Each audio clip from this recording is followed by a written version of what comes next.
Halo semuanya, semangat pagi. Kami dari kelompok 9 Ilmu Reproduksi Ternak kelas A akan memberikan penjelasan singkat mengenai hormon reproduksi ternak ruminansia dan unggas. Tak kenal maka tak sayang. Untuk itu, perkenalkan anggota kelompok kami di antaranya.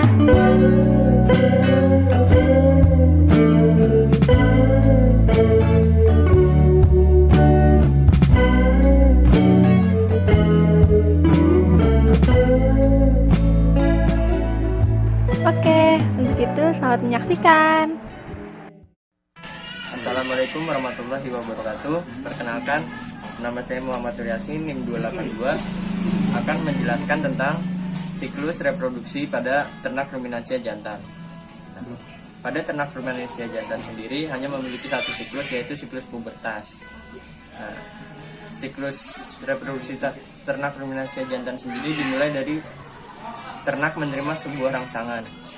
Rangsangan itu dapat berupa perabaan, penciuman, pendengaran, dan juga berupa penglihatan.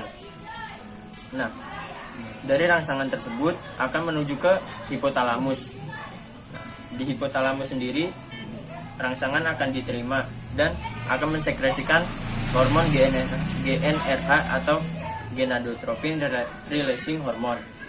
Selanjutnya ada masuk ke hipofisa. Dari hipofisa ini akan dialirkan lagi menuju ke adenin hipofisa. Dari adenin hipofisa ini akan dibagi lagi menjadi dua hormon. Yang pertama ada LH atau ICSH dan yang kedua ada FSH.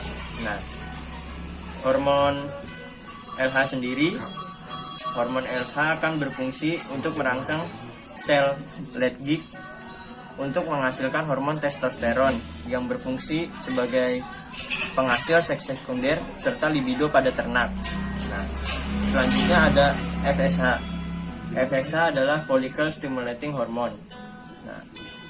Dari FSH ini akan menstimulus ke sel Sertoli serta tubulus seminivenus.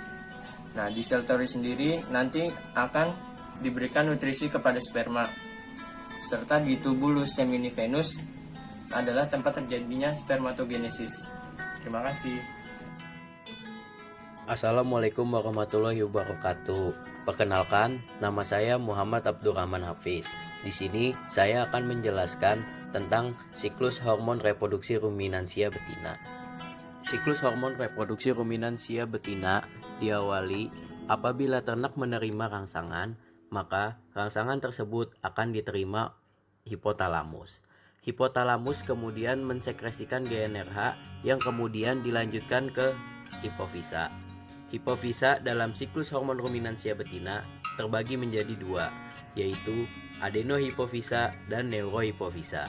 Apabila ternak tersebut birahi, maka hipofisa akan melanjutkan ke adenohipofisa. Adenohipofisa akan mensekresikan hormon FSH, LH, dan LTH. Hormon FSH yang disekresikan oleh adenohipofisa akan merangsang pertumbuhan folikel. Folikel-folikel tersebut terdiri dari folikel primer, sekunder, tersier, dan folikel digraf. Di dalam folikel digraf, sel TK internal yang akan memproduksi hormon estrogen, sehingga menyebabkan ternak tersebut birahi. Apabila ternak birahi kemudian dikawinkan dan terjadi ovulasi, maka LH yang dihasilkan oleh adenohipofisa bersama hormon estrogen akan menekan ovarium, di mana estrogen akan menekan dari dalam dan LH dari luar, sehingga terjadi ovulasi. Setelah terjadi ovulasi, maka ternak tersebut akan bunting. Setelah ternak tersebut bunting, folikel yang ditinggalkan oleh ovum disebut corpus luteum. Corpus luteum tersebut akan menghasilkan hormon progesteron yang akan menjaga kebuntingan pada ternak. Apabila tidak terjadi kebuntingan, maka corpus luteum tersebut akan lisis. Oke, saya Adam Satria Pratama Nasution akan menjelaskan mekanisme siklus reproduksi ternak unggas jantan. Jadi proses ini dimulai dari adanya rangsangan. Rangsangan itu bisa berupa pendengaran, penciuman, penglihatan maupun perabaan. Lalu rangsangan tersebut akan diteruskan atau diterima oleh hipotalamus. Kemudian dari hipotalamus setelah menerima rangsangan tersebut akan mensekresikan hormon GnRH. GnRH akan merangsang hipofisa dan akan melanjutkannya ke adenin hipofisa. Dari adenin hipofisa lalu bercabang menjadi dua, yaitu ada hormon LH atau luteinizing hormone dan hormon FSH atau follicle stimulating hormone. Nah, pertama kita bahas yang LH dulu. Jadi yang habis dari adenin hipofisa, terus dia meneruskan untuk mensekresikan hormon LH. Di hormon RH itu akan dia menstimulus sel Leydig untuk mensekresikan hormon seks sekunder, yaitu hormon testosteron, di mana hormon testosteron ini akan digunakan dalam proses spermatogenesis. Kemudian kita lanjut ke yang FSH. FSH itu dia dibagi lagi menjadi dua, yang Sertoli dan tubulus seminiferus.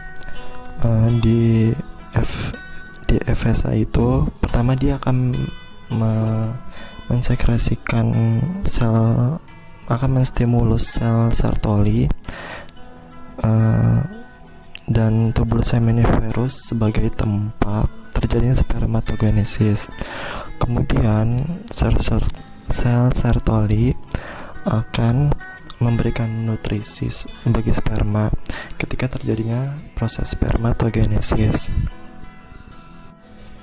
Sekian penjelasan dari saya mengenai siklus reproduksi ternak unggas jantan. Kurang lebihnya mohon maaf. Wassalamualaikum warahmatullahi wabarakatuh.